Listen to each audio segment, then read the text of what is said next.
August 7, 1942. 0641 hours. Red Beach, Guadalcanal. The first wave of Marines wading through the surf that morning had no idea they were about to fight a war unlike anything in military history. They had trained for beach assaults, for frontal attacks, for conventional warfare. What awaited them in the jungle wasn't just an enemy, it was a transformation of combat itself, where the rules of engagement would be rewritten by necessity, where American ingenuity would clash with Japanese fanaticism in a green hell that would break the spirit of an empire that had never known defeat. The Japanese believed themselves invincible in jungle warfare. From December 1941 through July 1942, their forces had swept through Southeast Asia with a speed that shocked the world. Singapore, the Gibraltar of the East, fell in 7 days. The Philippines surrendered after 5 months. Burma, Malaya, the Dutch East Indies, all conquered with brutal efficiency. Lieutenant General Harakichi Hyakutake, commanding the 17th Army, had personally overseen victories in the Solomon Islands. His forces had perfected what they called Hakoikia tactics, rapid infiltration through jungle terrain, night attacks that exploited Allied fear of darkness, and a willingness to die that Western forces found incomprehensible. Japanese training manuals captured after the war revealed their confidence: the jungle is our ally. Western forces fear it. We embrace it. The mathematics seemed to support their belief. At the Battle of Slim River in Malaya, 5,000 Japanese troops had routed 15,000 British and Indian soldiers. In Burma, Lieutenant General Shojiro Ida's 15th Army had pushed back forces twice its size through 1,000 miles of jungle. The pattern was consistent: Japanese forces attacked, Allied forces retreated. Colonel Kaineo Ichiki, commanding the 28th Infantry Regiment, embodied this confidence when he landed on Guadalcanal in mid-August 1942. His force of 916 elite troops had been victorious in Guam and throughout the Central Pacific. According to captured Japanese documents, Ichiki's orders were explicit: destroy the American forces with swift and decisive attack. The enemy has no experience in jungle combat. They will break easily. The Japanese had studied American military doctrine extensively through their intelligence networks. They knew Americans preferred daylight operations, relied heavily on artillery support, and maintained predictable defensive perimeters. Japanese tactical manuals, translated post-war by Allied intelligence, showed detailed analysis: American forces lack night vision training. American soldiers fear close combat. American units become disorganized when separated from command structure. But the Japanese assessment contained a fatal blindness. They had defeated colonial forces, troops fighting far from home with questionable morale and outdated tactics. They had not yet faced American Marines who would adapt, innovate, and transform jungle warfare into something the Japanese had never anticipated. The first Marine units landing on Guadalcanal came from the 1st Marine Division under Major General Alexander Vandegrift.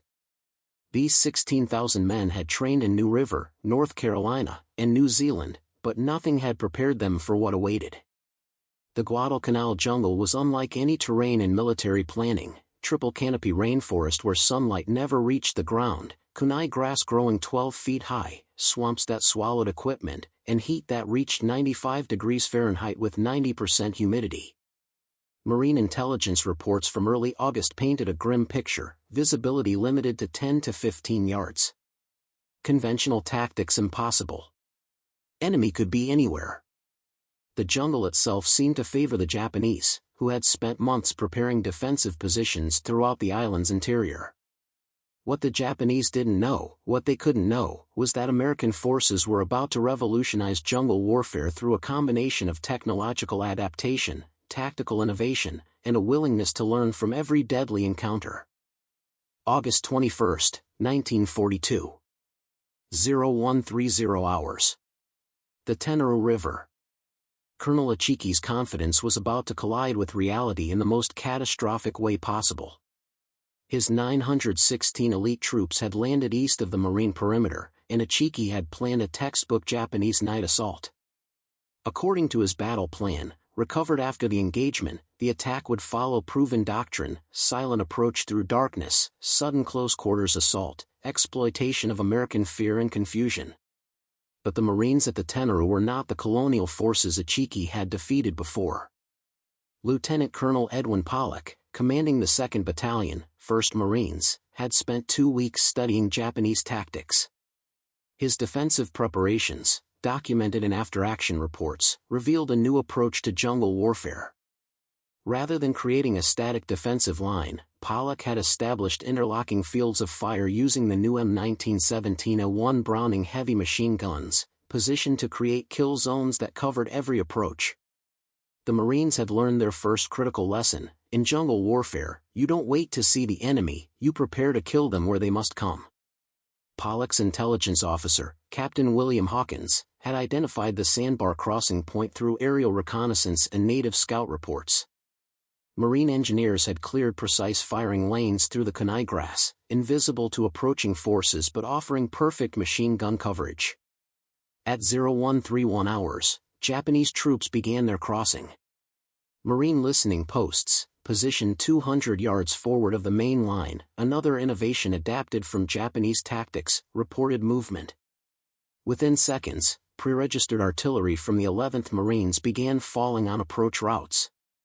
The Japanese tactical manual had assumed Americans couldn't coordinate night artillery. They were wrong.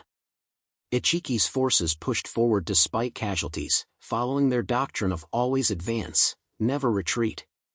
But they were advancing into a killing ground designed specifically for them.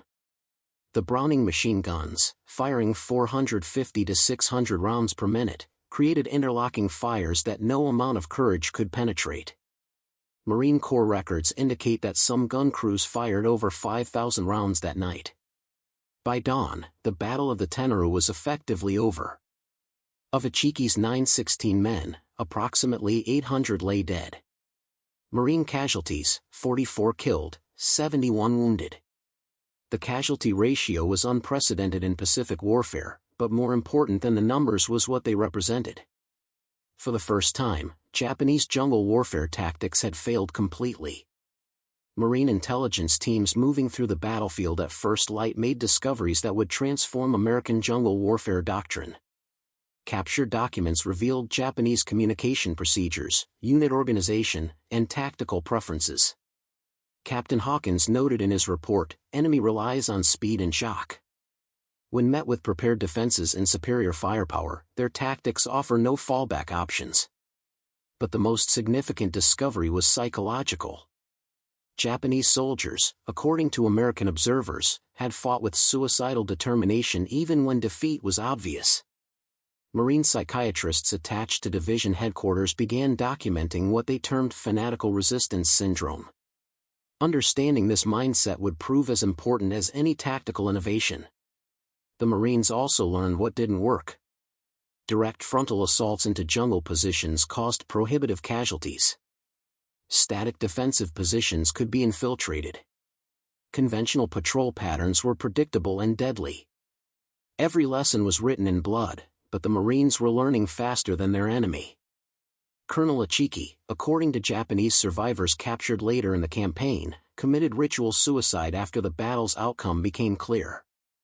His death symbolized more than personal failure, it represented the first crack in Japanese jungle warfare supremacy. September 1942. The Henderson Field Perimeter. The Marines were learning that defeating Japanese attacks was only half the battle. The jungle itself was an enemy that required new weapons, new tactics, and new ways of thinking about warfare. Traditional military doctrine offered no solutions for combat where visibility was measured in yards and the enemy could be 3 feet away before being seen. Major Samuel Griffith, operations officer for the 1st Raider Battalion, began compiling what would become the first American jungle warfare manual. His opening paragraph, preserved in Marine Corps archives, stated, "Forget everything you learned about conventional warfare. The jungle requires us to become something different." What emerged from Guadalcanal was nothing less than a complete reimagining of infantry combat. The first innovation addressed the fundamental problem of jungle visibility. Marine armorers working with Lieutenant Colonel Merritt Edson developed a new patrol technique using the M1 Garand rifle's semi-automatic capability. Unlike the bolt-action rifles Japanese forces carried, the Garand could deliver 8 rounds of .30-06 ammunition as fast as a Marine could pull the trigger. In jungle combat, where the first burst often decided survival, this made a decisive difference. But rate of fire meant nothing without seeing the enemy. Marine scouts, working with native Solomon Islanders recruited by Coast Watcher Martin Clemens, developed what they called sound shooting. Documented in training bulletins circulated throughout the division, the technique involved firing at sound indicators, movement in brush, disturbance of foliage, even changes in jungle bird calls. Japanese soldiers, trained for silent movement, found themselves betrayed by the environment they thought they controlled. The Marines also revolutionized night operations, traditionally a Japanese advantage. Rather than huddling in defensive perimeters, Marine Raider battalions began conducting aggressive night patrols. Lieutenant Colonel Evans Carlson, whose 2nd Raider Battalion arrived in November, introduced tactics learned from Chinese Communist forces, small unit independence, aggressive reconnaissance, and what he called ethical indoctrination, ensuring every Marine understood why each tactic worked. Marine engineers attached to infantry battalions solved the problem of Japanese fortified positions through brutal trial and error. Traditional weapons, rifles, machine guns, even mortars, proved ineffective against log bunkers built into jungle terrain. The solution came from an unlikely source: pole charges developed by Sergeant Harold Hansen of the 1st Engineer Battalion. Hansen's innovation, documented in engineer reports, was elegantly simple: pack composition C2 explosive onto bamboo poles, approach bunkers from angles that avoided firing ports, and detonate charges against structural supports. The technique required courage bordering on madness. Marines had to approach within feet of enemy positions, but it worked. By late September, every infantry platoon included Marines trained in pole charge tactics. Communication in the jungle presented another seemingly insurmountable challenge. Radio signals couldn't penetrate the canopy reliably, and telephone wires were constantly cut by Japanese infiltrators or destroyed by artillery. The solution came from Navajo code talkers, who arrived with reinforcements in September. Their native language, used to transmit tactical information, proved completely indecipherable to Japanese intelligence, a secure communication system that worked when technology failed. Perhaps most importantly, the Marines learned to use the jungle's oppressive nature against their enemy. If the heat and humidity were unbearable, Marine quartermasters ensured their troops had adequate water supplies while Japanese logistics failed. If disease was rampant, Marine medical units treated malaria aggressively while Japanese forces had limited medical support. Industrial capacity, America's ultimate advantage, manifested even in the jungle. Before we jump back in, tell us where you're tuning in from, and if this story touches you, make sure you're subscribed, because tomorrow, I've saved something extra special for you. October 1942. The jungle war had evolved beyond tactics and weapons into a battle of wills. Japanese forces, accustomed to breaking enemy morale through night attacks and infiltration, found themselves facing an enemy that refused to break. More disturbing for Japanese commanders, their own troops were beginning to show signs of psychological collapse unprecedented in Imperial Army history. Intercepted Japanese communications, decoded by naval intelligence units at Pearl Harbor, revealed growing desperation. A message from Colonel Tadashi Sumiyoshi, commanding artillery forces on Guadalcanal, stated, "Enemy demonstrates no fear. Our night attacks, previously decisive, now result in catastrophic casualties. Morale declining." This was revolutionary, Japanese forces acknowledging fear for the first time in the Pacific War. Marine intelligence officer Captain Herbert Merritt documented what he termed reverse terror tactics in his operational reports. The Marines had stopped reacting to Japanese psychological warfare and began implementing their own. When Japanese troops attempted infiltration attacks, shouting in English to create confusion, Marines responded with coordinated machine gun fire at sound sources. When Japanese forces used firecrackers to simulate gunfire and cause ammunition waste, Marines learned to hold fire and respond with grenades at suspected positions. But the most effective psychological weapon emerged accidentally. Marine artillery forward observers, working with the 11th Marines 105mm howitzers, discovered that delayed fuse shells exploding in the jungle canopy created devastating airbursts. The shells would detonate 20 to 30 feet above ground, sending shrapnel down through the jungle in a pattern that Japanese foxholes, designed for direct fire, couldn't protect against. Lieutenant Colonel William Whaling, commanding a provisional scout sniper battalion, developed hunter-killer tactics that terrorized Japanese forces.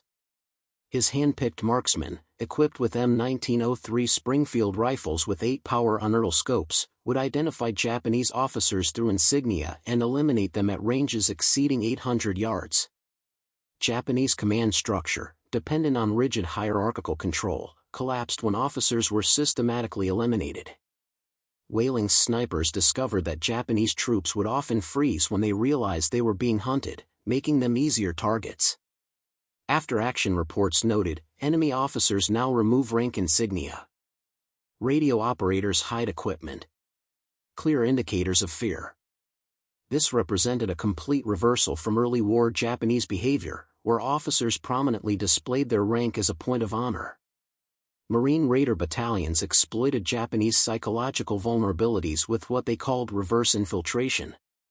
Rather than defending against Japanese night attacks, small Marine teams would infiltrate Japanese positions during darkness, creating chaos behind enemy lines. The psychological impact was devastating. Japanese troops, who relied on the jungle darkness as their advantage, now feared it. The most significant psychological breakthrough came from understanding Japanese cultural attitudes toward surrender and retreat. Captain Sherwood Picking, a Marine intelligence officer who spoke Japanese, conducted interrogations of the few prisoners taken. His reports revealed that Japanese soldiers feared capture more than death, not from concern about treatment, but from shame of failing their emperor. This knowledge allowed Marines to exploit Japanese tactical rigidity. When Japanese forces were surrounded, rather than fighting to the last man as doctrine demanded, some units began attempting breakout attacks, not to win, but to die fighting rather than be captured. Marine commanders learned to anticipate these attacks and position forces to maximize casualties during predictable breakout attempts. The psychological collapse manifested in captured Japanese diaries, which Marine intelligence teams meticulously translated. Entries from October 1942 showed dramatic deterioration: no food for 6 days.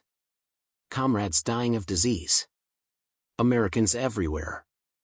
Cannot sleep, cannot rest. This is not the war we were promised. These were soldiers of an empire that had known only victory, now confronting the reality of American adaptability and industrial strength. October 7 to 9, 1942. The Mechanical River. Major General Alexander Vandegrift planned an operation that would demonstrate how completely the Marines had mastered jungle warfare. The Japanese held positions west of the Mechanical River, and rather than a frontal assault, Vandegrift designed a sophisticated three-pronged envelopment that would use the jungle itself as a weapon. The plan, preserved in division operational records, represented a synthesis of every lesson learned since August. Lieutenant Colonel Louis Chesty Puller would lead the 1st Battalion, 7th Marines in a coastal attack. Lieutenant Colonel Herman Hannekin would take the 2nd Battalion, 7th Marines on an inland flanking movement. Meanwhile, the 5th Marines would demonstrate along the river to fix Japanese attention forward. What made the operation revolutionary was how it incorporated jungle terrain into tactical planning. Marine reconnaissance teams, including native guides, had spent days mapping not just Japanese positions but jungle features, ravines, ridges, areas of dense growth, and crucially, dry streambeds that could serve as concealed approach routes. October 8, 0600 hours. The operation began with devastating effectiveness. Puller's battalion, advancing along the coast, used naval gunfire from the destroyer USS Ballard to suppress Japanese positions. But this was deception. The real killing blow would come from Hannekin's inland movement through terrain the Japanese considered impassable. Hannikin's Marines had spent the night moving through a ravine system that native scouts insisted could bypass Japanese positions. The movement required absolute noise discipline, 900 men moving through jungle darkness without detection. Marine Corps records indicate the column stretched over a mile, with guide ropes connecting units to prevent separation. At 0830 hours, Hannikin's battalion emerged from the jungle directly behind Japanese positions. The surprise was complete. Japanese defenders, focused on the coastal threat and the demonstration along the river, suddenly found Marines attacking from the jungle they thought protected their rear. Radio intercepts captured frantic Japanese messages, "Enemy behind us." How did they? The transmission ended abruptly. The engagement demonstrated another innovation: coordinated artillery and infantry movement through jungle terrain. Marine forward observers, moving with assault units, directed fire from 105 mm howitzers that had been pre-positioned with surveyed coordinates. As infantry advanced, artillery shifted to targets ahead, creating a rolling barrage through the jungle, a technique thought impossible in dense terrain. Colonel Akinosuke Oka, commanding Japanese forces at the Matanikaw, attempted a counterattack using his reserve battalion. But Marine intelligence had predicted this response. As Japanese troops moved from their positions toward Hannikin's breakthrough, they walked into a kill zone established by the 5th Marines, who had crossed the Matanikaw during the confusion. The three-day battle resulted in approximately 700 Japanese casualties against 65 Marine deaths. But numbers alone didn't capture the significance. The Matanikaw offensive proved that Americans had not just equaled Japanese jungle warfare capabilities, they had surpassed them. Japanese forces, who had begun the Guadalcanal campaign with tactical superiority, now faced an enemy that could outmaneuver, outthink, and outfight them in the terrain they had considered their greatest advantage. Captured Japanese documents from the battle included tactical assessments that revealed complete doctrinal confusion. One report stated, "American forces demonstrate unexpected proficiency in jungle operations." Previous assessments were incorrect. Recommend complete revision of defensive strategy. For an army that had never revised its doctrine mid-campaign, this represented intellectual surrender before physical defeat. The Matanikaw offensive also demonstrated logistical innovations that Japanese forces couldn't match. Marine supply units had pre-positioned ammunition, medical supplies, and water along Hannikin's route of advance. When the attack succeeded, Marines didn't have to halt for resupply, they could exploit success immediately. Japanese forces, with their limited logistics, couldn't respond with similar speed. November 12 to 15, 1942. Naval Battle of Guadalcanal. While Marine innovations had dominated land warfare, the Japanese made a desperate attempt to reverse their fortunes through massive reinforcement. Intelligence reports indicated that Japanese transports were bringing 10,000 fresh troops and heavy artillery. If this force landed, it could overwhelm the Marine perimeter through sheer numbers. The subsequent naval engagement would prove decisive, but what happened on land during those 4 days demonstrated how completely jungle warfare had evolved. Japanese forces already on the island, under Lieutenant General Tadayoshi Sano, launched diversionary attacks to occupy Marine attention while transports approached. But these attacks revealed the depth of Japanese deterioration. Marine defensive positions had evolved far beyond the simple perimeters of August. Lieutenant Colonel Merritt Edson, now commanding the 5th Marines, had created a defense in-depth system that incorporated every jungle warfare lesson. Rather than a single defensive line, Marines established multiple fallback positions, each with pre-registered artillery support and interlocking fields of fire. When Japanese forces attacked on the night of November 12, they encountered a defensive system that seemed to anticipate their every move. Marine intelligence, through interrogation and captured documents, had learned Japanese attack patterns so thoroughly that defensive preparations matched Japanese tactics almost perfectly. Company commanders knew when to expect infiltration attempts, when banzai charges would come, and when Japanese forces would attempt to exploit perceived weaknesses. The attacks failed with horrific Japanese casualties, but what shocked Marine observers was the breakdown in Japanese tactical discipline. prisoners taken during the battle, an unprecedented 23 captured in a single night, reported that units were attacking without proper reconnaissance, that officers were ordering charges without adequate preparation, that the vaunted Japanese jungle warfare doctrine had collapsed into desperate, uncoordinated assaults. Marine Intelligence Officer Captain Edmund Buckley noted in his report, enemy attacks lack previous sophistication. Coordination absent. Units commit piecemeal. This represents complete systemic failure of Japanese tactical doctrine. The empire that had conquered Southeast Asia through jungle warfare supremacy was now losing battles because they no longer understood how to fight in the environment they had once mastered. Meanwhile, offshore, the U.S. Navy engaged Japanese naval forces in a chaotic night battle that would be called one of the most intense naval engagements in American history. Marine observers on Guadalcanal could see the flashes of gunfire on the horizon and knew their fate depended on the outcome. If Japanese transports got through, all the tactical innovations, all the lessons learned, might not matter against overwhelming numbers. By November 15, the crisis had passed. The Navy had turned back the Japanese fleet, sinking most of the transports. Japanese troops who did make it ashore were scattered, disorganized, and without heavy equipment. Marine patrols found them wandering in the jungle, separated from their units, many already suffering from malaria and starvation.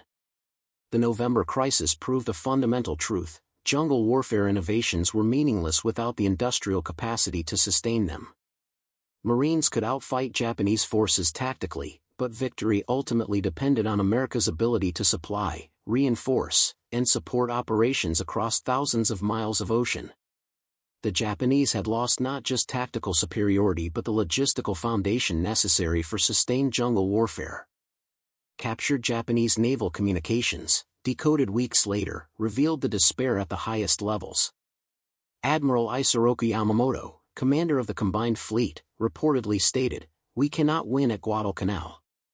The Americans have learned too quickly and can replace losses we cannot match." This assessment, from the architect of Pearl Harbor, acknowledged that American adaptability had overcome Japanese tactical expertise. Preparing and narrating this story took us a lot of time, so if you are enjoying it, subscribe to our channel, it means a lot to us. Now back to the story. December 1942 through January 1943. The jungle that had witnessed the transformation of American warfare would now see the final collapse of Japanese resistance. Lieutenant General Hitoshi Imamura, commanding the 8th Area Army, made one last attempt to reverse Japanese fortunes. He committed the 38th Division, approximately 12,000 veteran troops who had conquered Java and Burma, to a coordinated offensive that would exploit every lesson Japanese forces had learned.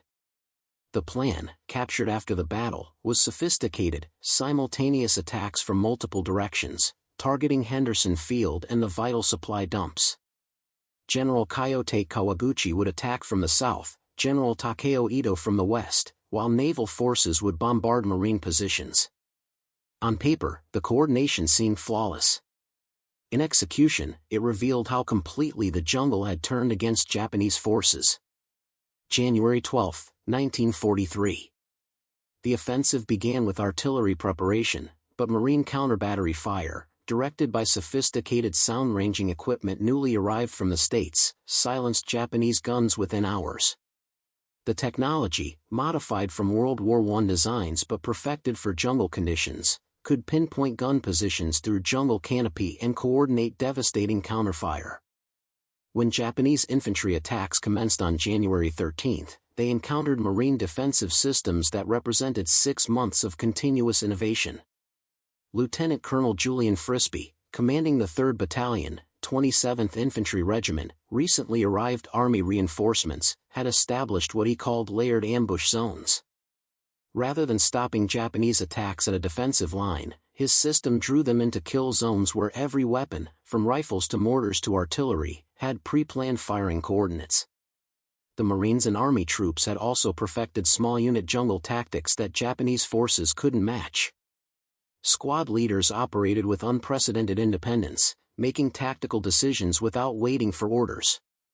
This decentralized command structure, documented in training bulletins from the period, allowed American forces to respond instantly to changing situations, a flexibility that rigid Japanese command hierarchy couldn't replicate. Japanese forces attacking through the jungle found themselves facing an enemy that seemed to know their every move. Marine intelligence, through radio intercepts, prisoner interrogations, and pattern analysis, had achieved something remarkable. They could predict Japanese tactical decisions before they happened. When Kawaguchi's forces moved to attack positions, Marine artillery was already registered on their assembly areas. When Ito's troops attempted infiltration, Marine patrols were waiting in ambush. The offensive collapsed within 48 hours. Japanese casualties exceeded 3,000, while American losses remained under 250. But the numbers told only part of the story. Captured Japanese soldiers, now numbering in the dozens rather than the handfuls of earlier battles, spoke of complete demoralization. Sergeant Tadashi Suzuki, interviewed by Marine Intelligence, stated through translators, "We were told Americans feared the jungle. Instead, they own it. They know where we will be before we arrive. Our tactics no longer work." The breakdown extended to Japanese logistics, which had always been inadequate but now collapsed entirely. American air superiority, achieved through control of Henderson Field, meant Japanese supply runs could only operate at night, and even then suffered devastating losses. Marine patrols found Japanese positions abandoned not because of combat pressure but because troops were starving. Medical supplies were non-existent, disease-ravaged units that combat had weakened. Marine reconnaissance units, now incorporating native scouts as full members, could move through the jungle with a proficiency that astonished even experienced observers. Captain Clay Boyd, an Army observer attached to Marine headquarters, wrote in his report, "These men move through terrain that would stop conventional infantry completely. They navigate by sounds, by subtle changes in vegetation, by animal behavior. They've become part of the jungle itself."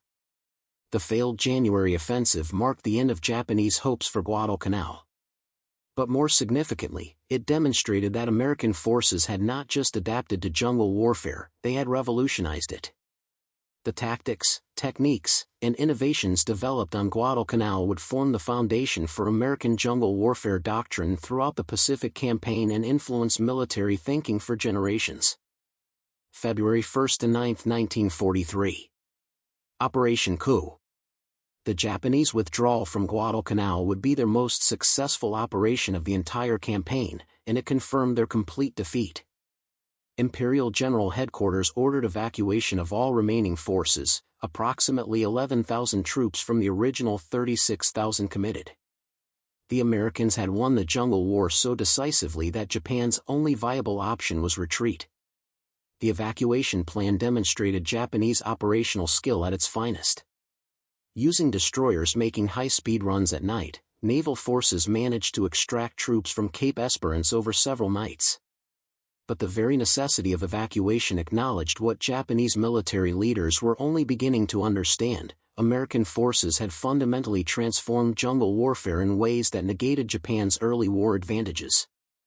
Marine and Army patrols advancing into abandoned Japanese positions made discoveries that illustrated the complete collapse of enemy forces. Lieutenant Colonel Amor Sims, commanding the 2nd Battalion, 6th Marines, documented finding Japanese field hospitals with hundreds of dead, not from combat wounds but from disease and starvation. Personal effects recovered revealed the deterioration. Diaries spoke of eating grass and tree bark, of watching comrades die from malaria without medicine, of constant fear of American patrols that seemed to appear from nowhere. The intelligence windfall from abandoned positions was unprecedented. Japanese forces, in their desperate retreat, left behind complete sets of tactical manuals, code books, operational orders, and equipment. Marine intelligence teams, led by Major Edmund Buckley, spent weeks cataloging materials that would inform American operations throughout the Pacific. One capture document, a tactical assessment from December 1942, stated bluntly, "American jungle warfare capabilities now exceed our own. Recommend complete doctrinal revision." Perhaps most revealing were captured correspondence from Japanese soldiers to families, letters that would never be sent. Private Hiroshi Yamada wrote, "The Americans we were told would break easily have become jungle demons. They move in darkness as we do, they ambush as we do, but with weapons and supplies we cannot match. The jungle we thought was our ally has become our prison." These letters, translated and analyzed, revealed the psychological defeat that preceded physical withdrawal. By February 9, the last Japanese soldiers had evacuated Guadalcanal. Marine and Army forces, advancing cautiously expecting continued resistance, found only emptiness and evidence of catastrophic defeat. The island that Japan had considered a vital defensive position was abandoned, along with any pretense that Japanese forces could match American jungle warfare capabilities. The statistical analysis compiled by Marine Corps and Army historians told a stark story. From August 1942 to February 1943, approximately 36,000 Japanese troops had been committed to Guadalcanal. Of these, roughly 20,000 died, 14,000 from combat, 6,000 from disease and starvation. Only 11,000 were evacuated, and these were largely non-combat effective due to malaria, wounds, and malnutrition. American casualties totaled approximately 7,100, of which 1,600 were killed in action.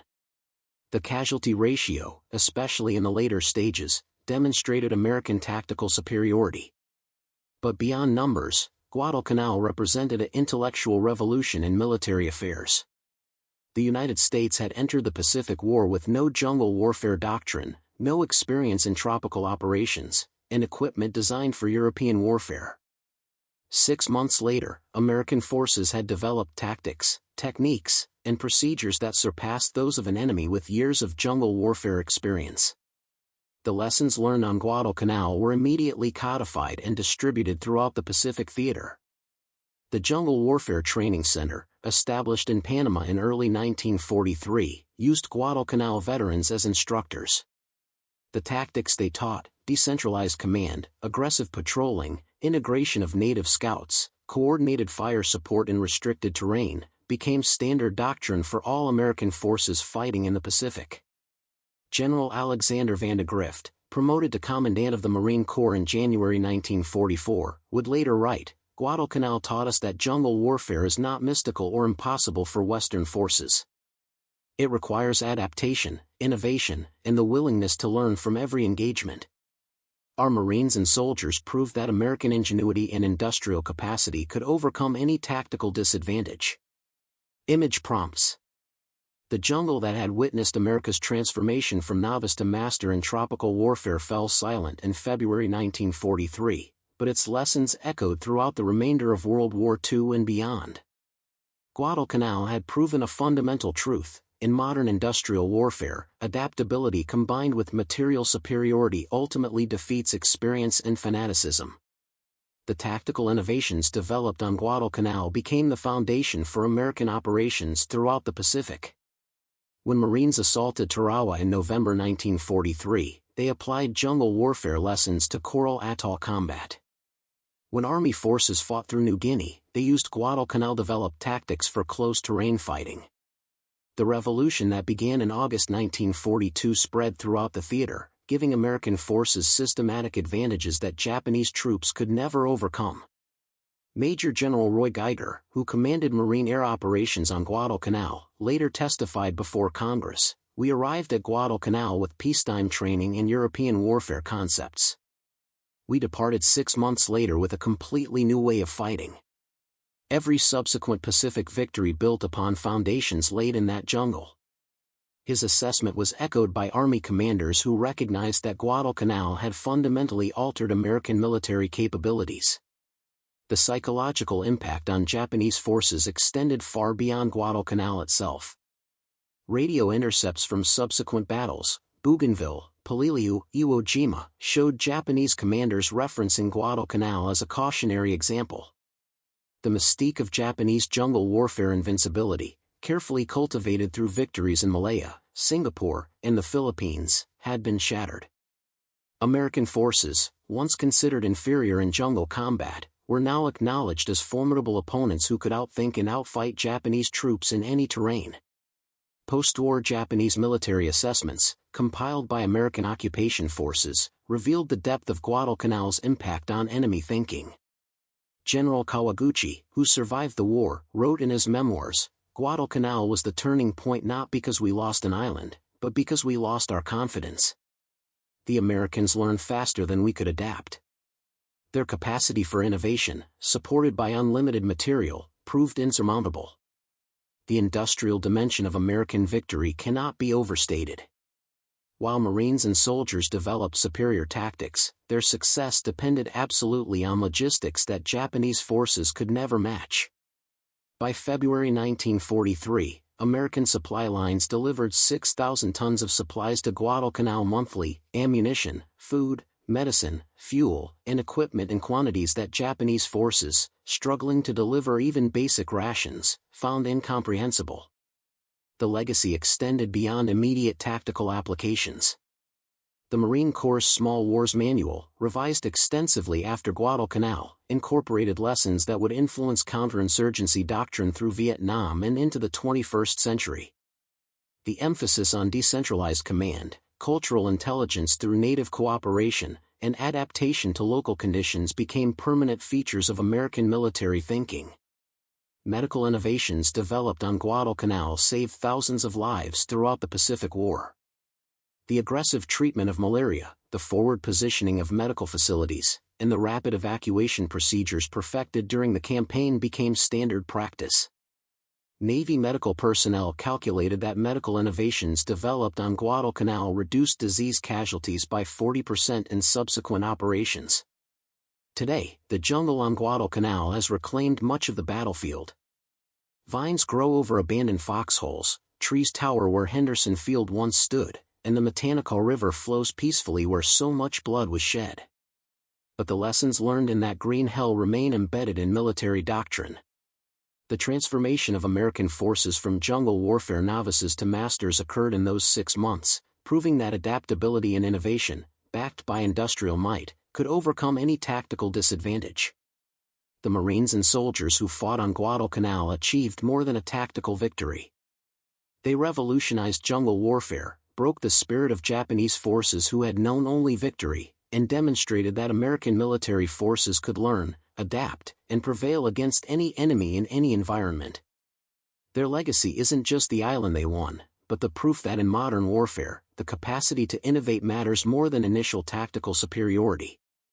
The jungle warfare revolution that began at Guadalcanal proved a truth that extends beyond military history. When confronted with seemingly superior opposition, the side that learns faster, adapts more effectively, and maintains the industrial capacity to implement innovations will ultimately prevail. Japanese forces learned this lesson too late. American forces learned it just in time. Up next, you've got 2 more standout stories right on your screen. If this one hit the mark, you won't want to pass these up. Just click and check them out. And don't forget to subscribe and turn on the notification bell so you don't miss any upload from us. Retry.